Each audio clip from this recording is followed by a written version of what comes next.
everybody. It's Scott for Johngy'sBeat.com. Where are we? Roller Derby, Windy City Rollers.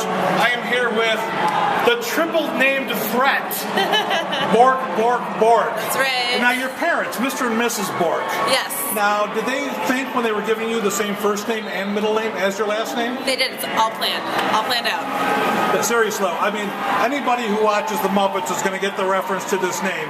But when did you come up with it? Why did you come up with it? The same reason. Watched the Muppets as a kid. Really liked it. My mom said that I would sit in front of the TV just giggling about it all the time. And in trying to figure out a roller derby name, I came up with a lot of different plays on words, but they were all claimed up to that point. So I was watching a Swedish Chef video, and Bork Bork Bork was the catchphrase. It kind of just stuck out to me, and I knew that it was meant to be. Now, how long have you been doing roller derby now? This is my 4th year. 4th year. What got you into it? Johnny, Utah on the Double Crossers brought me to a bout, and we were sitting there watching. It was the Rose City versus Windy City game in 2009, and there was an informational meeting, and she said, we should go just hear what this is all about. Let's go find out. And I hadn't roller skated since I was a kid at a birthday party at a random roller rink. And she, we went to the meeting, we started going to speed classes, and we tried out and made it. So now, in the meantime, did you play sports as a kid? Yeah. Play college?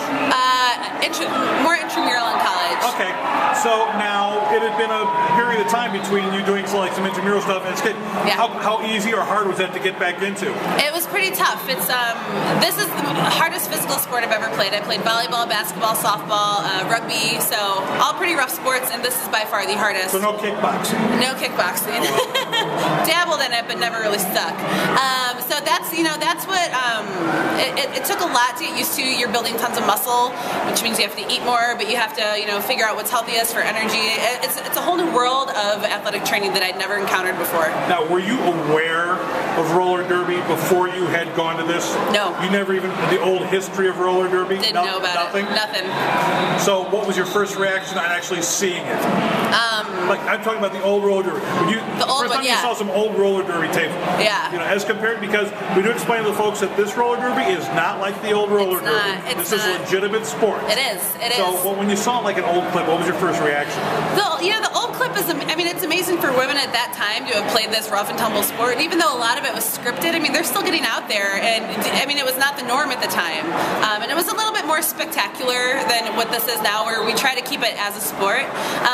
But what an amazing legacy to take part in. And ours is certainly different, but they started it. They started it and got the word out, and we're picking up their legacy and carrying it forward. Now, do you see yourself doing this for a few more years, or? Yeah, it's every year we play 11 months out of the year. Some of us for 12, and every year you're kind of burnt out and tired.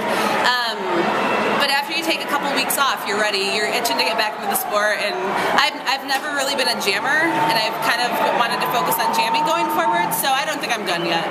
All right, now I want you to tell the people who are going to be watching this why they should come out and see the Windy City Rollers.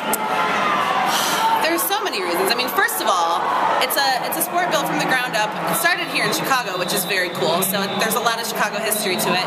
All run on volunteer work. We all pick up the slack. We're putting this whole show on. The sport itself is unbelievable. It's offense and defense at the same time. It's hard hitting. It's genuine. We train and we practice with a lot of strategy in mind. We're not just getting out there, showing up, and having not prepared for this. We put in 4 to 5 practices a week. And we're passionate about it. We don't get paid, and I think that it adds a lot to the heart that goes into this for each player that's out there. You gotta love what you do. Absolutely. Now, I also want you to tell everybody where they can follow the Manic Attackers, the Windy City Rollers, and Bork Bork Bork on the web. You can go to Facebook.com/Manic Attackers, and the league has a page as well. Bork Bork Bork also has its own page. Why wouldn't she? Exactly. And then WindyCityRollers.com is our league website. You can find all the info you need right there. All right, guys, we want to encourage you to come out, Chicago, the Windy City Rollers. Check this out, and don't forget when you're here to cheer for the triple named threat, Bork Bork Bork. Thanks a lot. Thank you.